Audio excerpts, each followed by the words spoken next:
Fala galera do Mundo na Bola, aqui é o episódio 7. Eram para ser 5 episódios, a gente acabou aumentando. Não serão 7, já tem o 8º vindo aí também. Episódio sobre o estádio do Flamengo, e dessa vez a gente vai voltar a falar da localização, dessa vez mais precisamente sobre a região do gasômetro e do Porto Maravilha. Você precisa conhecer um pouco do Porto Maravilha para você entender as peculiaridades dessa localização. Se você ainda não assistiu os outros 6 episódios, por favor, volte lá, está aí na descrição do vídeo, 6 episódios, assistam em todos os detalhes sobre a parte geral de localização, sobre o Maracanã, um desenho, uma possibilidade de desenho para o estádio, o que seria um estádio baseado lá no estádio do Borussia Dortmund, tem tudo nos episódios anteriores, então já chega deixando seu like nesse vídeo, se inscrevendo no canal para ser notificado dos próximos vídeos a respeito do estádio. E hoje nós vamos falar sobre a região do gasômetro do Porto Maravilha. E para fazer esse vídeo, eu tive que falar com alguns especialistas. Eu falei com 3 incorporadores, ou seja, pessoas que desenvolvem negócios imobiliários na parte de escritórios e residenciais, e falei com 2 pessoas envolvidas com varejo, com operações comerciais como shopping center, redes de varejo, fast food, etc., para saber como é aquela região, os detalhes da região do gasômetro. E também falei com 2 empresas de eventos de grande porte, que seriam os eventos que ocupariam e usariam um possível estádio na região do gasômetro. E tudo que eu aprendi aí também um pouco da minha experiência profissional, antes de virar um professor na faculdade de arquitetura e ter uma pesquisa sobre estádios de futebol. Eu trabalhei fazendo desenvolvimento imobiliário em todas as cidades do Brasil, até fora do Brasil também, e eu estou juntando essas 2 experiências. Hoje, no episódio de hoje, a gente vai falar um pouco mais da experiência imobiliária, e você vai ver aqui logo depois da nossa vinheta.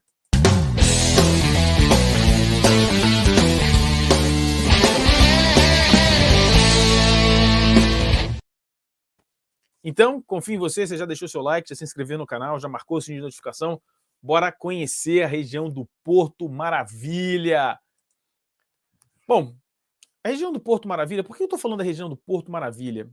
Porque o terreno do antigo gasômetro, que fica ali em frente à rodoviária do Rio de Janeiro, fica dentro da operação urbana chamada Porto Maravilha. O que é uma operação urbana? Bom, operação urbana é um investimento que é feito numa determinada área de uma cidade, e no caso específico aí do Porto Maravilha, você está vendo aí na tela, né? O total de investimentos nessa área é uma área de 5 milhões de quilômetros quadrados, da ordem de 10 bilhões de reais, e 5 bilhões de reais já foram investidos na área. A ideia é trazer mais gente para morar e ocupar esse espaço. Hoje, nessa região, a gente vai mostrar, vai ter mapa da região, mas hoje moram 32 mil pessoas. A ideia é trazer pelo menos mais 70 mil pessoas para morar na região ali do Porto Maravilha.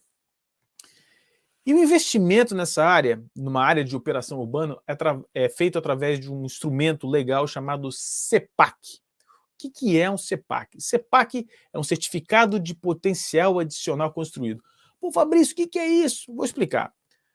Com esse dinheiro do CEPAC, eu vou explicar já na sequência, as obras de infraestrutura, de investimento nessa região, englobam ali a demolição da perimetral, aquele viaduto horroroso que cortava a área do Porto Maravilha, o Museu do Rio de Janeiro, o Museu do Amanhã, 70 quilômetros de vias urbanizadas, 15 mil árvores plantadas. Mas o que é o CEPAC? O CEPAC é o seguinte, galera, todo terreno te dá um potencial construtivo. Fabrício, vou explicar para vocês com calma.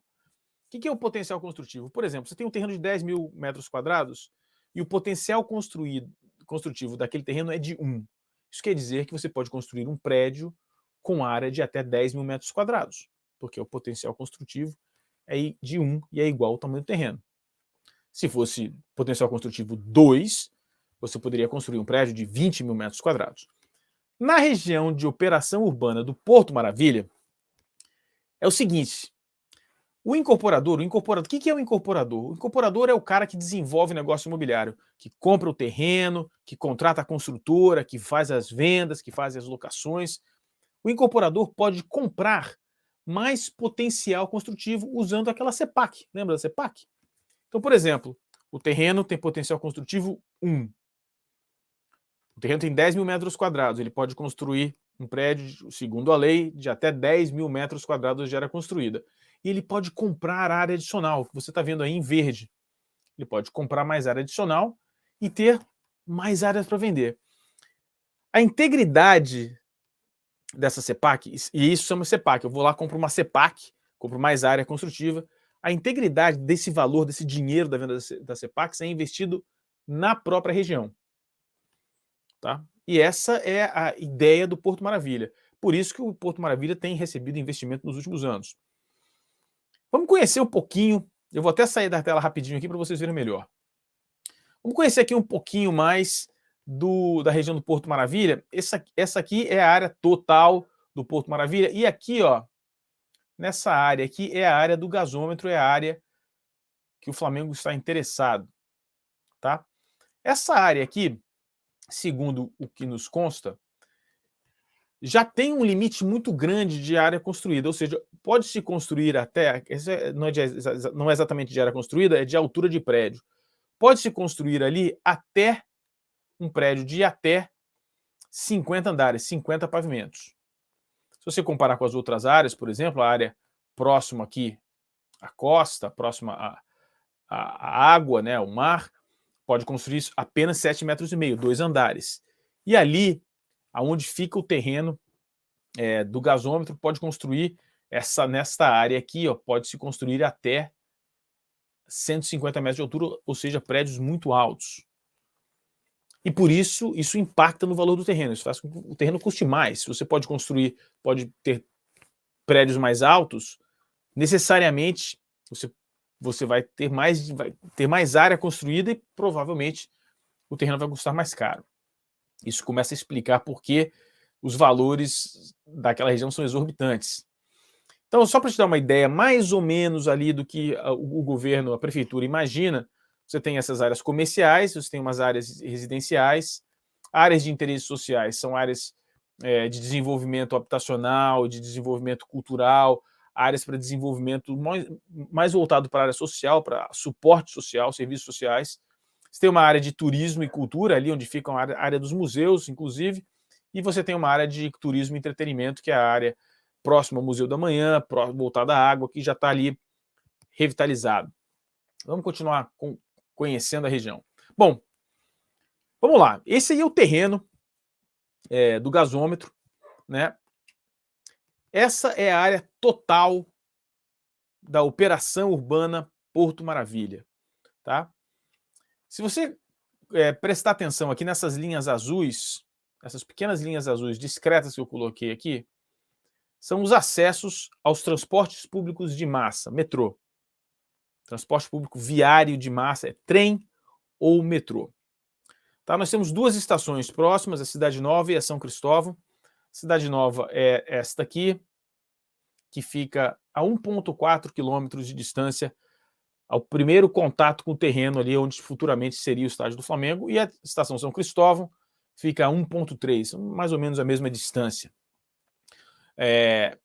O acesso, então, para o estádio não é nenhum problema. É muito comum uma caminhada como essa até um estádio de futebol. Você não precisa ter... É claro, né, em muitos estádios, principalmente na Europa, você tem lá o metrô colado, às vezes até dentro do estádio, uma passarela que cai dentro do estádio. Mas não é tão comum assim, você tem que dar uma caminhada generosa, muitas vezes, para você chegar até o estádio. Então, para um estádio de futebol, a distância ali do transporte público de massa, não é um grande problema. Mas lembre-se dessa distância, porque a gente vai falar sobre isso mais lá para frente também. A questão importante é o seguinte: por conta dos investimentos na área do Porto Maravilha terem sido localizados nesta área que está sendo marcada aqui, próximo ali ao Museu do Rio de Janeiro, próximo ali ao Museu do Amanhã, o eixo de desenvolvimento desta região está acontecendo desta região para a direção final aqui. E o terreno do gasômetro está praticamente no ponto oposto do desenvolvimento do eixo de desenvolvimento ali dessa região. Isso tem alguns problemas. Mas antes eu vou falar das coisas boas, depois a gente volta para falar dos problemas, né? Vamos continuar falando aqui. Outras coisas boas aqui é a disponibilidade de transporte público. Não é transporte público de massa, é transporte público médio, né? A gente está falando ali do VLT, né? Do veículo leve sobre trilhos, tem ali ônibus, tem o BRT também. É bem servido desse tipo de transporte. Muito bem servido, diga-se de passagem. Lembrando que o terreno está aqui, né? O terreno está na extremidade aqui da área do Porto Maravilha. E mais importante, ou tão importante, é o seguinte: num dos cantinhos ali do terreno do gasômetro, já está sendo construído, as obras começaram, esse terminal intermodal que vai colocar em contato ali diferentes meios de transporte. O BRT, o VLT e o transporte de ônibus normal. Isso vai ser praticamente dentro ali do terreno do gasômetro, num cantinho ali em frente à rodoviária. Bom, só que é o seguinte, galera, pelo que vocês viram aí, o terreno é um terreno interessante, é um terreno bom, só que tem um detalhe, né? É um terreno que já é um terreno que vai custar caro. Por quê? Por causa do potencial de ser dentro de uma zona de operação urbana, ou seja, os incorporadores, os desenvolvedores de negócio podem comprar mais área construída, e aquele terreno específico já permite uma construção bem alta, permite torres bem altas de até 50 andares. Ou seja, é um terreno naturalmente valorizado. E por ser valorizado, vai exigir que o Flamengo desenvolva ali mais do que o terreno do estádio, vai ter que ter mais negócios, porque senão não se consegue pagar um terreno que já está se falando num valor de 400 milhões de reais, que é um valor muito, muito elevado e faz com que o desenvolvimento do negócio do estádio seja muito difícil com esse valor. O valor de 400 milhões fica praticamente inviável, o Flamengo vai ter que desenvolver outros artifícios, outros negócios, outras fontes de receita. Quais são as outras fontes de receita? Bom, como vocês já viram ali, abriu na tela rapidamente, uma delas é eventos, né? E a gente tem dois tipos de eventos ali, né? Tem os shows, né? Música e etc. E tem a parte de conferências, eventos menores, né? A gente vai descartar aqui, as conferências exigem salas de reuniões, salas de apoio, isso aqui não é o grande filão de dinheiro, não é isso que vai fazer o negócio ser viável ou inviável. Mas os shows, sim, os shows são parte importante, muito importante da arrecadação de um estádio de futebol. Atualmente, por exemplo, a arena lá do Palmeiras tem até 25, 30 eventos por ano. Os shows se dividem em 3, né? Isso aqui já é informação que eu peguei com promotoras de eventos de grande e médio porte. Tá? Eles consideram eventos de grande porte, eventos com mais de 20 mil pessoas, entre 5 e 10 mil pessoas, eventos médios e eventos pequenos de até 5 mil pessoas. A gente nem vai comentar aqui. E eu perguntei para esses promotores de eventos o seguinte: quais são os fatores, quais são os critérios para vocês decidirem aonde o evento vai acontecer? Primeiro, a resposta deles, de todos eles, foi localização. Localização é a coisa mais importante. O custo de locação do espaço, o custo de locação de espaço, se é muito caro, se é muito barato. Facilidade de acesso de equipamentos e acústica no caso de shows. A facilidade de acesso de equipamentos, só para a gente explicar, é a questão da montagem de palco, etc. A gente vai falar mais ali para frente. A acústica é óbvio. Localização. A localização tem uma questão importante. A localização não é óbvia nem universal. A localização é o acesso ao seu público-alvo. É o acesso ao público-alvo. Ou seja, a galera que quer, por exemplo, você vai fazer um show de um cantor de ópera diferente de um cara que vai fazer lá um pancadão. Então, o acesso ao público-alvo é bom ou é ruim? Segurança. Segurança geral. Estacionamento e transporte público de massa. E aí, infraestrutura urbana, hotéis, serviços, etc. E aí tem um detalhe. O transporte público de massa tem que ser mais perto, 1,4 km, 1,3 km é mais do que o ideal. Conversando com essas pessoas, as pessoas me deram ali um número de 3 quarteirões, ou seja, entre 300 e 400 metros de distância, para ser bom. Numa avaliação como essa, eles colocaram o terreno como regular. Apesar de não terem dado muito detalhes, falaram, olha, com essa distância e a caminhada das duas estações, para um jogo de futebol é aceitável. Para um show, pode não ser, dependendo do público-alvo. Continuando aqui a falar, aí a montagem, né? Montar um equipamento desse, e a questão da facilidade de acesso de equipamento é o seguinte, quanto mais tempo se demora para montar o equipamento, mais caro fica a produção, por conta do custo de mão de obra. Se você tem um acesso fácil, isso vai dar um impacto lá na arquitetura do estádio, que a gente vai falar mais lá para frente também, não se preocupem, não nesse episódio, nos próximos episódios. O acesso tem que ser rápido. E a questão da acústica, não pode ser uma acústica ruim, tem que ser planejado para a parte musical também. E aqui o que eu estava falando da caminhada, essa caminhada pela Francisco Bicalho não é a mais agradável. À noite, e lembrando, né, os shows, a parte de música, pode acontecer à noite, devem acontecer à noite. Não é uma área de uma caminhada muito tranquila, precisa ser revitalizado, precisa ter uma iluminação melhor, a iluminação ali é precária, não é uma área muito tranquila para caminhar. Lembrando, para futebol serve. Para um show, talvez não seja o ideal. Ou seja, perde-se competitividade.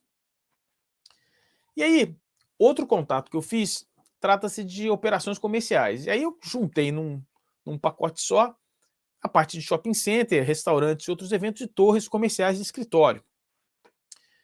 E por incrível que pareça, os fatores, os critérios são muito parecidos.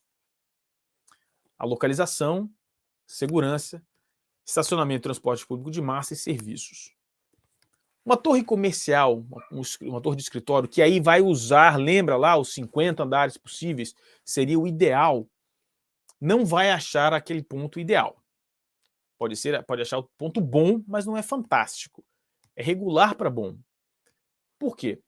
Tem dois detalhes. Primeiro, a distância dos transportes públicos de massa, mas tem outro problema. O problema dos jogos em si e da relação conflituosa entre uma torre comercial e os jogos de futebol. É claro, os jogos de futebol acontecem fora do horário comercial normal, né? Os jogos à noite, durante a semana, não acontecem durante o estádio, a operação do edifício de escritório. Mas tem um conflito no final do dia. Tem a montagem de operação de segurança, isso vai gerar um desconforto para o cara que vai comprar aquele prédio comercial.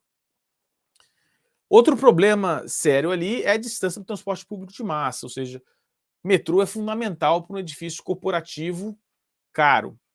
Um operador de shopping center, por exemplo, não vai querer fazer um shopping center junto com o estádio de futebol, um shopping center normal. Por quê? Porque há um conflito. Aí sim é um conflito direto. Domingo ou sábado são os horários de maior movimento no shopping, vai ser um horário de jogo, e você sabe como é o jogo. No Brasil é complicado.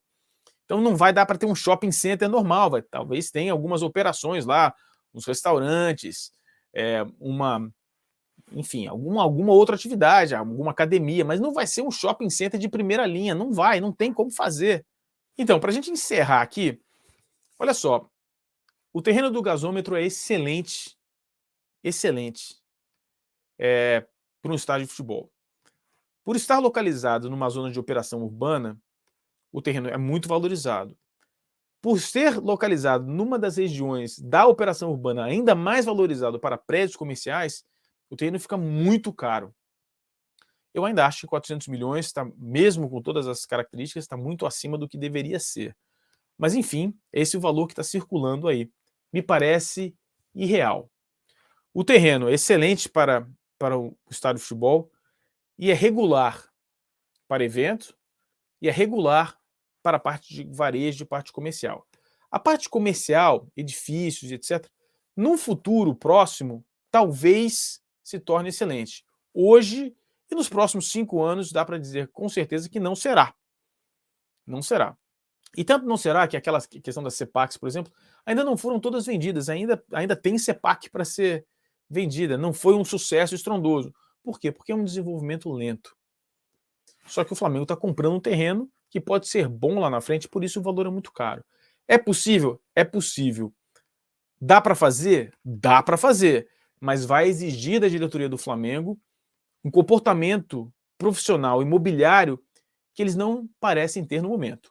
Eu acredito que dá para fazer esse negócio, não é um negócio inviável, mas não é simples e não vai ser fácil, como não seria em nenhum outro lugar, né? Cada terreno tem a sua peculiaridade, o negócio de estádio, como a gente vem falando aqui, é um negócio bem complicado.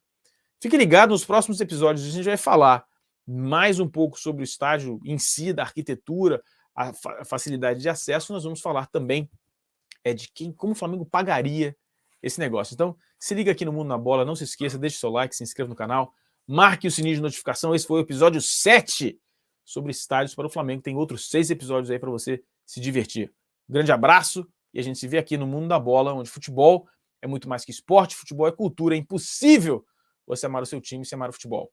Fomos.